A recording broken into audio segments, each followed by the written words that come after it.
हाँ जी। ਤੇ ਅੱਜ ਦੀ ਗੱਲ ਕਰਾਂਗੇ ਫਿਰ ਕਿ ਜਿਸ ਤਰ੍ਹਾਂ ਪੰਜਾਬੀ ਦੀ ਇੱਕ ਮਿਸਾਲ ਹੈ ਨਾ ਕਿ ਕਿਸੇ ਦਾ ਮੂੰਹ ਲਾਲ ਹੈ ਤੇ ਆਪਣਾ ਬੰਦਾ ਨਾ, ਕੁਛ ਐਸੇ ਬੰਦੇ ਨੇ ਜਿਹੜਾ ਚੰਡਾ ਮਾਰ ਕੇ ਲਾਲ ਕਰ ਲੈਂਦੇ ਨੇ। ਹਾਂ, ਬਿਲਕੁਲ। ਯਾਨੀ ਕਿ ਗੱਲ ਕਰਨ ਦਾ ਮਕਸਦ ਇਹ ਵੀ ਸਾਡਾ ਭਈ ਕੋਈ ਵੀ ਇਨਸਾਨ ਕੋਈ ਤਰੱਕੀ ਕਰ ਲੈਂਦਾ ਹੈ ਜਾਂ ਕੋਈ ਚੀਜ਼ ਲੈ ਲੈਂਦਾ ਹੈ ਤੇ ਸਾਡੇ ਦਿਲ ਵਿੱਚ ਹਸਰਤ ਉੱਠ ਪੈਂਦੀ ਹੈ ਕਿ ਆਇਆ ਕਿ ਇਸ ਬੰਦੇ ਨੇ ਲਈ ਹੈ ਤੇ ਅਸੀਂ ਵੀ ਜਿਹੜੀ ਇਹ ਚੀਜ਼ ਜਿਹੜੀ ਨਾ ਸਾਡੇ ਕੋਲ ਵੀ ਹੋਣੀ ਚਾਹੀਦੀ ਹੈ।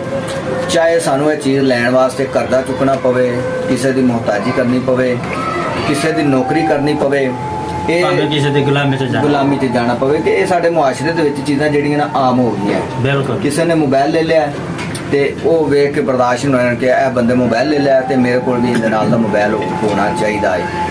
ਤੇ ਇਸੇ ਹਵਾਲੇ ਨਾਲ ਅੱਜ ਗੱਲ ਕਰਾਂਗੇ। ਇਹ ਬੜੀ ਵੱਡੀ ਨਸੀਹਤ ਹੈ ਕਿ ਕੁਝ ਲੋਕ ਜਿਹੜੇ ਨਾ ਇੰਜੀ ਕਰਜ਼ੇ ਦੇ ਥੱਲੇ ਫਸ ਜਾਂਦੇ ਨੇ, ਆਪਣੀਆਂ ਨਜਾਇਜ਼